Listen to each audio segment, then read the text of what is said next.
से बहुत ही कम लोगों को ये बात पता होगी कि जो जहाज़ का फ्यूल होता है वो उसके पंखों में भरा जाता है, यानी कि उसके पंखों को फ्यूल के टैंक के रूप में उपयोग किया जाता है।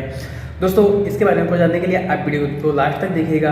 दरअसल दोस्तों जो हम सभी को ये भी पता है कि जो जहाज़ होता है वो हवा में उड़ने के लिए बनाया जाता है और इसके लिए उसके वजन को काफ़ी अच्छे से मैनेज किया जाता है।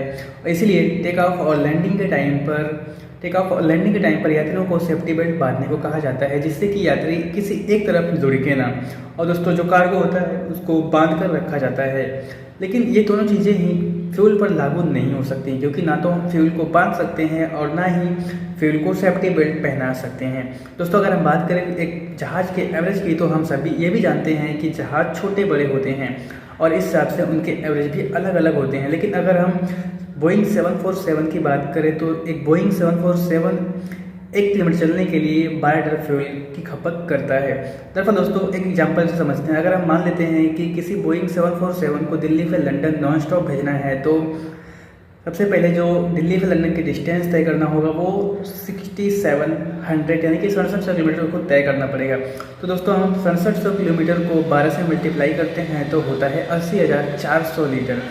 तो हम 80,400 लीटर से फ्यूल नहीं भर सकते, थोड़ा ज़्यादा ही भरना पड़ेगा। तो हम मान लेते हैं कि हम 1 लाख लीटर फ्यूल को भर देते हैं।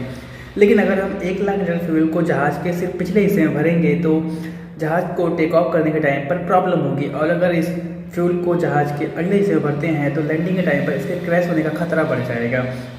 और दोस्तों जो जहाज़ के बीच वाले हिस्से में अगर 1 लाख लीटर के पेट्रोल को भरते हैं तो उतनी स्पेस नहीं, क्योंकि वो जगह जो होती है वो यात्रियों को बैठने के लिए और कार्गो के लिए होता है।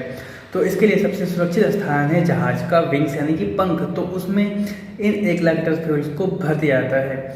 और दोस्तों जो फ्यूल होता है जहाज़ के विंग्स में वो काफ़ी ज़्यादा सेफ होता है, क्योंकि जो विंग्स हैं वो जहाज़ के बाहर होते हैं और किसी खतरे की स्थिति में विंग्स बाहर हैं तो यात्रियों को प्रॉब्लम नहीं होती है।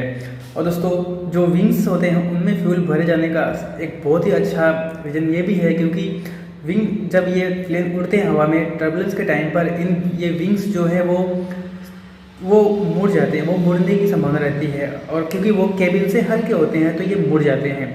लेकिन जब इनमें फ्यूल भर दिया जाता है तो ये वजन हो जाते हैं और इनमें ज़्यादा बेंडिंग नहीं होती है। और दोस्तों इनमें फ्यूल भर जाने का एक ये भी काफ़ी अच्छा रीज़न है, क्योंकि जो पंख है वो बाहर है।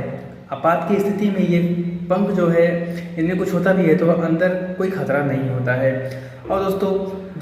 और दोस्तों ऐसे कुछ और भी जहाज़ होते हैं जिनमें फ्यूल सिर्फ पंखों में नहीं बल्कि उनके केबिन में भी भरा जाता है, निचले हिस्से में भरा जाता है। और जो पायलट होते हैं वो सबसे पहले जहाज़ के निचले हिस्से का फ्यूल यूज करते हैं, क्योंकि जो विंग्स में फ्यूल होता है वो काफ़ी ज़्यादा सेफ होता है और इसलिए पहले जहाज़ के निचले हिस्से का फ्यूल यूज किया जाता है। और दोस्तों जो विंग्स होते हैं वो छोटे छोटे चैम्बर में बटे होते हैं, जिससे कि अगर कभी जहाज़ हवा में उड़ते हैं, अगर वो इधर उधर होते हैं, टेढ़े मेढ़े होते हैं तो ये फ्यूल एक तरफ हो जाएंगे तो प्रॉब्लम हो जाएगी। इसके लिए इनमें छोटे छोटे चैम्बर बने होते हैं जिससे कि फ्यूल एक तरफ इकट्ठा ना हो।